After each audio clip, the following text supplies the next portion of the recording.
Bible तो ऐसा अकल्पनीय पुस्तक है जो 66 किताबों से बना है और 40 से ज्यादा लेखकों के द्वारा 1000 वर्ष के समय काल में लिखा गया है। ये मात्र विभिन्न कहानियों के समूह का संकलन नहीं है या एक आत्मसहाय की मार्गदर्शिका नहीं है या सिर्फ मनन की किताब नहीं है। यह तो उत्पत्ति से प्रकाशित वाक्य तक की एक ही एकीकृत बात है, परमेश्वर की महिमा की बात। आइए हम परमेश्वर की इस बात को देखें। शुरुआत में परमेश्वर ने अपने लिए और अपने महिमा के लिए सब कुछ बनाया। सृष्टि के श्रेष्ठ सर्जन के रूप में परमेश्वर ने मनुष्य को बनाया, जिसे परमेश्वर मनुष्यों के साथ में संबंध रख सके।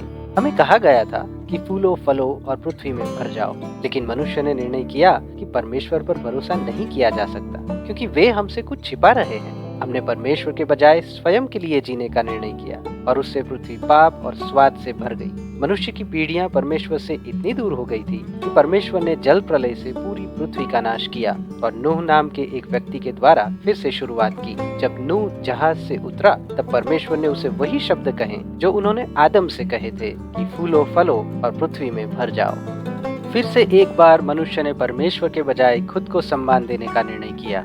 वे सब एक ही भाषा बोलते थे, इसलिए एक दूसरे के साथ बात करके सहयोग प्राप्त करना सरल था।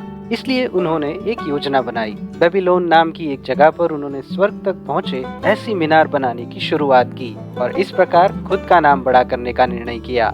उन्होंने परमेश्वर की आज्ञा का पालन करने के बजाय उनका खुद का साम्राज्य बनाने के लिए कड़ी मेहनत की। उन्होंने वही गलती की थी जो उनके पहले की प्रत्येक पीढ़ी ने की थी।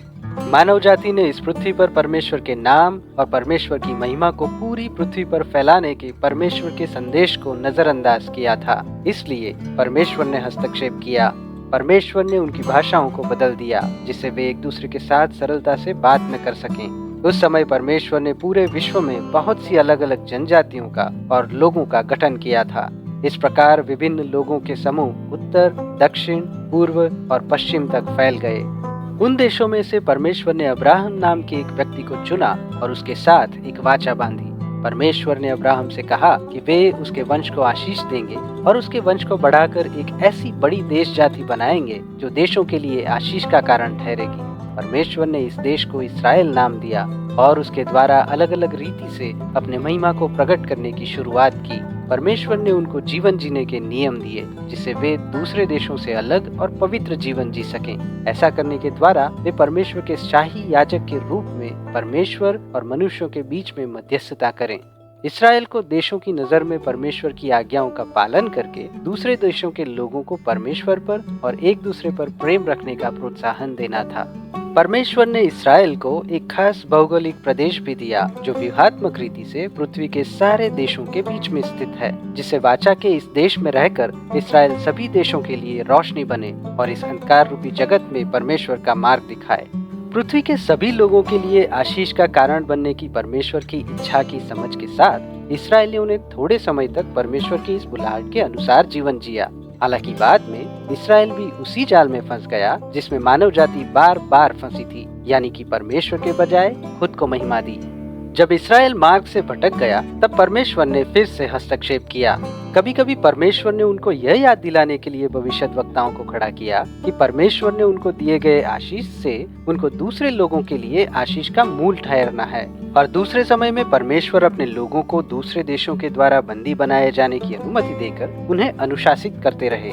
इस्राएल ने जो अवज्ञा की थी, इसके बावजूद परमेश्वर पूरी पृथ्वी पर अपना नाम बड़ा करने के लिए उनका उपयोग करते रहे।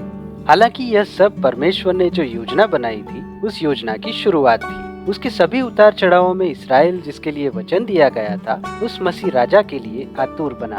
वो मसीह राजा ऐसा अनंत साम्राज्य स्थापित करेगा जो कभी पराजित नहीं होगा। निस्संदेह ये बात हमें यीशु की ओर इशारा करती है। परमेश्वर ने अपने पुत्र यीशु को इस पृथ्वी पर 33 साल के लिए भेजा जिससे वे यहूदियों को और अन्य जातियों को परमेश्वर पिता का प्रेम प्रकट करें।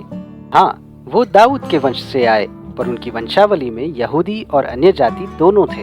उनके प्रथम आराधक ज्ञानी लोग थे, यानी पूर्व से आए हुए अन्य जाति मजूसी। स्वर्गदूत ने ये घोषणा की कि वह सब लोगों का उद्धार करेगा। बालक के रूप में उसके अर्पण की बात भी उसकी पहचान अन्य जातियों के प्रकाश के रूप में देती है। बार बार मसीह ने अपने चेलों को, जो खुद को परमेश्वर के पसंदीदा लोग मानते थे, उनको याद दिलाया कि शुरुआत से परमेश्वर की योजना सभी लोगों को आशीष देने की है। उसने अपने जीवन के द्वारा इस संदेश का पूरी रीति से नमूना दिया है। जब मंदिर का उपयोग सब जातियों के लिए प्रार्थना के घर के रूप में नहीं हो रहा था, तब वे क्रोधित हुए।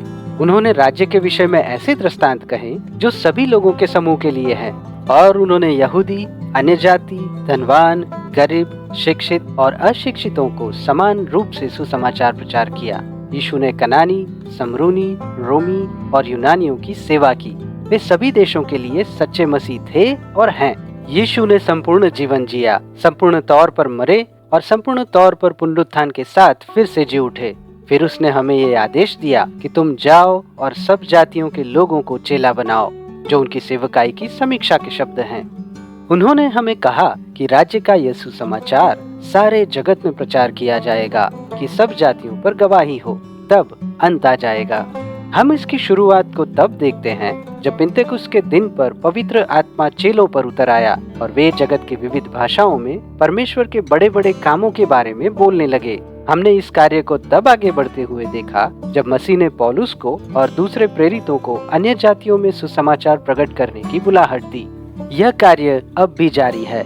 हम उस अंत की प्रतीक्षा कर रहे हैं जिसे हम प्रकाशित वाक्य में देखते हैं कि परमेश्वर के मेमने यीशु ने अपने लहू से हर देश के लोगों को खरीदा है। यह लोगों की एक ऐसी बड़ी भीड़ होगी जिसे कोई गिन नहीं सकता, और उसमें सभी जाति और कुल और भाषा के लोग होंगे, और वे बड़े शब्द से पुकार कर कहेंगे कि उद्धार के लिए हमारे परमेश्वर का जो सिंहासन पर बैठा है और मेमने का जय जयकार हो।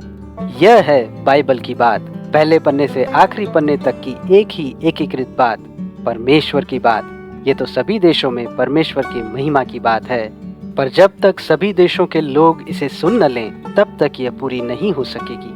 परमेश्वर आपको इस बात में सहभागी होने के लिए आमंत्रित कर रहे हैं। परमेश्वर आपको इस मिशन कार्य में आमंत्रित कर रहे हैं। आप कौन सी भूमिका निभाएंगे?